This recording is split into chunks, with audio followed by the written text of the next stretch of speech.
Okay, we're live. Welcome, Facebook viewers. Welcome, Robert Daly. You're looking at Robert Daly. This distinguished-looking gentleman is director of the Wilson Center's Kissinger Institute on China in the United States.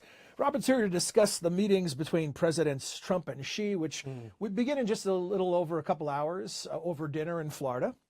I want to welcome you, especially. I should introduce myself. The disembodied voice you're hearing is John Molesky.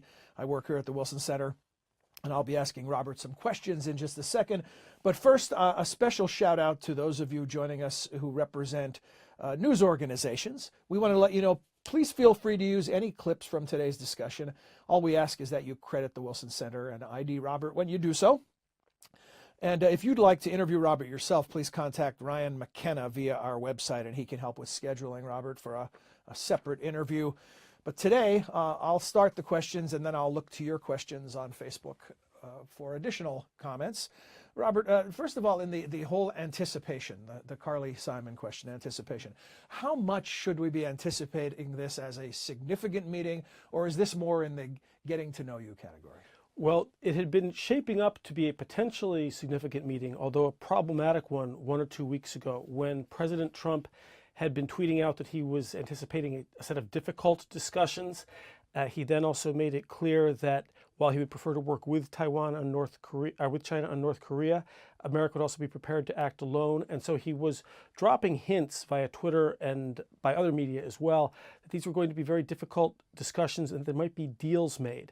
Now, my own view is a lot of the tweets that he was issuing in advance of this meeting, unlike some of his other tweets, did seem more tactical and potentially even helpful. These were not sort of bombs run under sofas or that sort of thing. So if he was in deal-making mode, there was a strong sense in Washington that that might not be very good news because the American side is not yet ready to make deals. We have not conducted a thorough policy review. People who would have to be part of a policy review, for example, a Deputy Secretary of State, an Assistant Secretary of State for East Asia Pacific, people in defense, have not even been named, let alone confirmed. So there had been a sense that the American side wasn't ready to start making deals that were going to be redefining U.S.-China relations, whether it was on the trade side or the investment side, or perhaps even on the security side. Over the past 48 hours or so, the official announcements of people within the administration have made it clear that no, this is about meeting, having an initial constructive airing of views where we agree, where we don't, with an idea of setting out a roadmap and even perhaps some mechanisms to continue these discussions and reach understandings later. This I regard as extremely good news, and it represents, at least looking in from the outside, a rapid maturation of the administration's approach to symmetry and certainly to dealing with China in particular. So I think this will be a low wattage, not terribly newsworthy, but very positive first step in the relationship under Trump. Do we know if any top aides will be accompanying either or both gentlemen, and will they be actually in the meetings? Sure. Well, the Chinese leader, whether it is here with Xi Jinping in Mar-a-Lago or in 2013 with Xi Jinping when he met with President Obama at Sunnylands, when it was also supposed to be a rolling up of the shirt sleeves. Let's really get to know each other. That really didn't happen. The Chinese leader usually has a phalanx of leaders sitting with him, and this will include the Chinese ambassador to the United States, who's very experienced counselor in these matters, the state counselor Yang Jiechi, the foreign minister, and others. And President Trump will certainly have Secretary of State Tillerson, some people from the State Department. It appears Matthew Pottinger from the National Security Council, no doubt General McMaster. One of the questions is, how much will Xi Jinping leave this very script-driven, highly choreographed approach that Chinese leaders like? It was what Xi did at Sunnylands. Again, this notion that they took casual walks together and they sort of became friends or bros. This was for the cameras. The Chinese were, in fact, very stilted. They read their points at Sunnylands. This will be an interesting contrast at Mar-a-Lago. And it's not just Trump and Xi. There's a real difference of political cultures that plays out here. American leaders tend to be more personal. We like our leaders to be flesh and blood, to be spontaneous, to sort of show a little leg stylistically, which we think President Trump will do.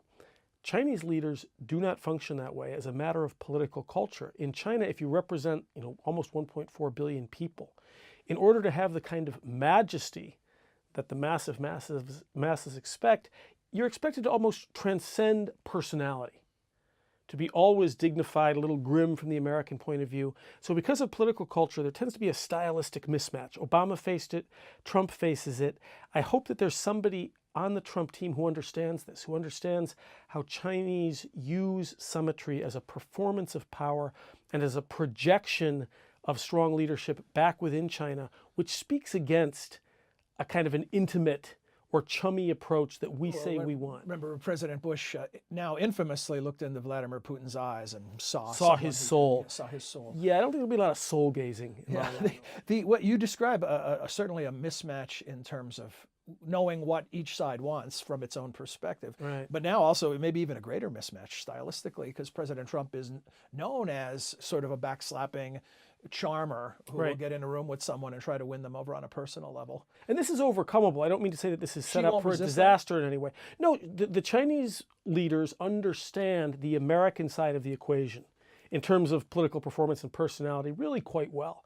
I worry that we don't necessarily have the understanding we need of their side. There is nobody on the Trump team that we know of who has been involved in a lot of these summits beforehand who can explain that the Chinese may seem very stiff. They may seem to be almost marionettes in some points, but these are still important meetings. It's just that you can't, if it's a political leader, and I don't know if this is Trump's case with China, who wants to find that personal hook, that point of entry, to see something in your eyes, lets him know that he's landed a point. That's going to be hard to get with Xi Jinping, but that doesn't mean this is a prescription for trouble. I'm picturing William Shatner and Leonard Nimoy or something, Kirk and Spock at the negotiating table. Kirk and Spock. Here's a question we have coming to us via Facebook. An interesting one. I don't know. Who brought up the meeting? Whose idea was it for these leaders to get together now? This was negotiated during some of the back and forth phone calls. If you remember, right after Trump was elected, he had a phone call with the president of Taiwan, in which she congratulated him for his election, and they spoke in a very friendly way. And this hadn't been done. Since we established relations with China in 1979, we had never had a sitting or elected president who had spoken with a leader of Taiwan. Speaking with Taiwan was not a violation of the One China policy or the three communiques, but it was a departure from established practice under those communiques, and it deeply worried China. They were even more worried about a week later when President Trump said, I don't see why I need to abide by this One China policy unless we get something in return, we get a deal. But then, in fact, he reversed himself before the inauguration, and he had a phone call with President Xi Jinping at which an invitation was apparently issued. The Chinese reports are that the meeting is happening earlier than they had anticipated it happening, but they're glad to get the ball rolling and to get a reading from President Trump and about what his strategic disposition toward China might end up being. He has said things that the Chinese would consider extremely hostile to China, some of them debilitatingly so. He has made some other moves and appointments that they like, and I think the Chinese side sees, since Inauguration Day, a gradual and far from complete moderation and almost normalization of the Trump approach to China. It's still early days. They're coming in part to get a read on where he may actually be headed. Is there an issue or an issue area that is most likely or more likely to lead to some sort of quick agreement? Could we see a joint statement on North Korea, for example? Well, there has been talk of statements. There has been talk of a fourth communique, which the Chinese want.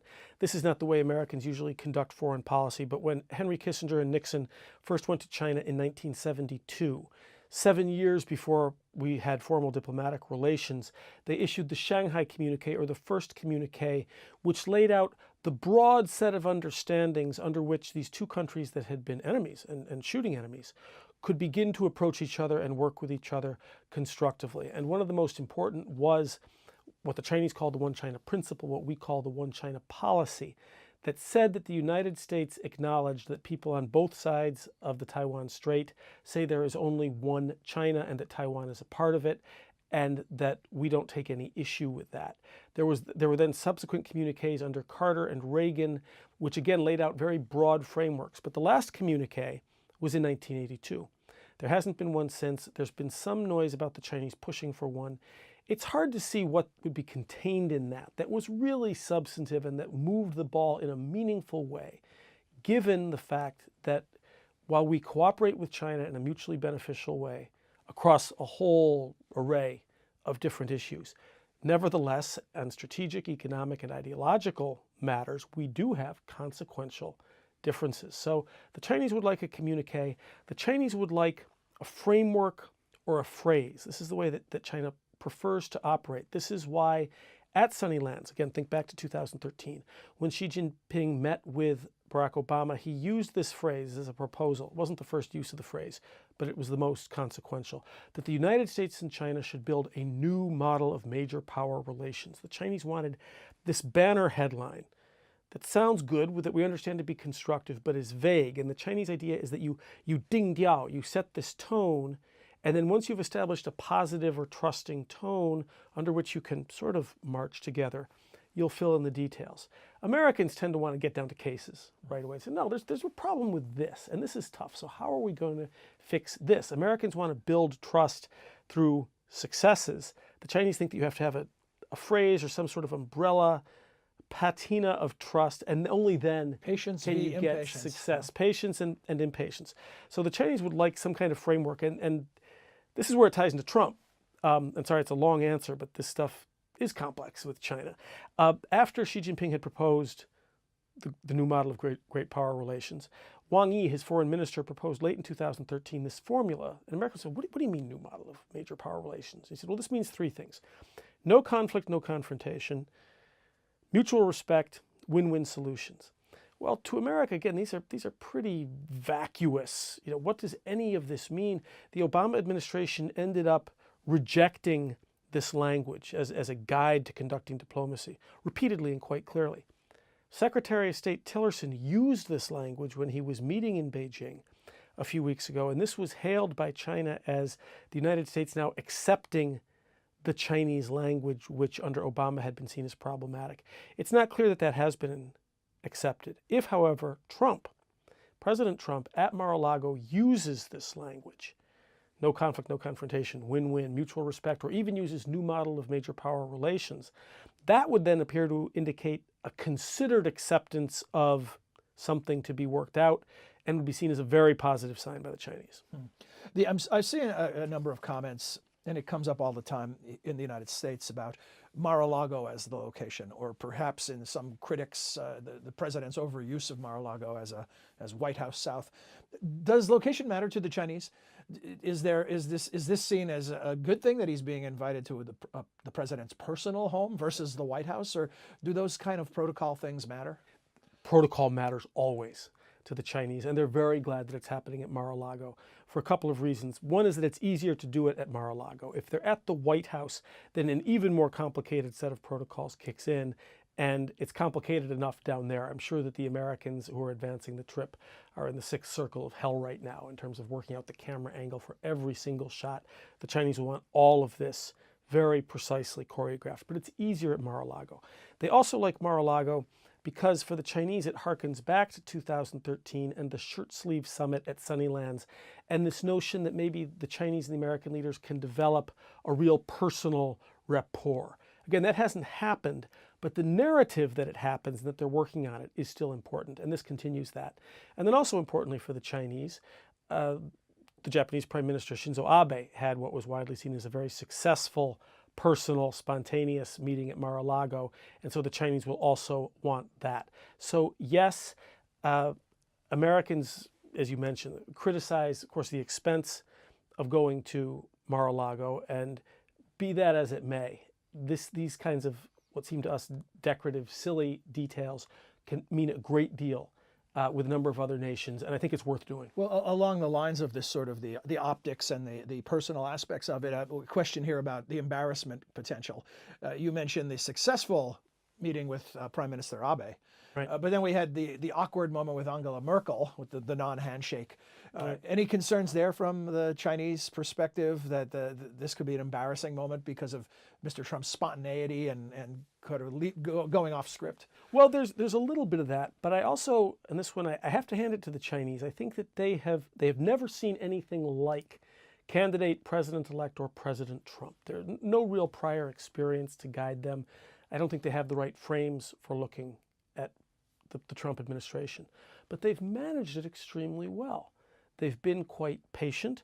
They made it clear that they were very unhappy when he suggested that the one China policy might be some kind of chip that could be used to get a better deal from China, whereas from the Chinese point of view, this is the table. It's not the game on top of the table. You have to have the one China policy.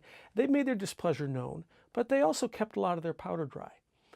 The Chinese people themselves look at Trump in a variety of ways, but they sort of like the spontaneous anything goes quality within limits. And Xi Jinping, you can be sure, will be very, very well briefed coming in. He will not expect Trump to mirror his behavior. So, Robert, there was a time when a foreign leader meeting with the president, it would be a real boost to them back home, a prestigious thing to do. Now, fast forward to 2017, we have a president who comes in with probably less experience in foreign affairs than any previously elected president. We have President Xi representing now the second largest economy in the world. How do those dynamics work in 2017? So, presidential visits, everything that the national leader does, means vastly more in China than it does here, in part because all media is state-controlled. So that if you look at the nightly news, it's tens of minutes, half hours of leaders shaking hands, meeting at airports, sitting side by side in overstuffed chairs in very uncomfortable positions, turned 90 degrees.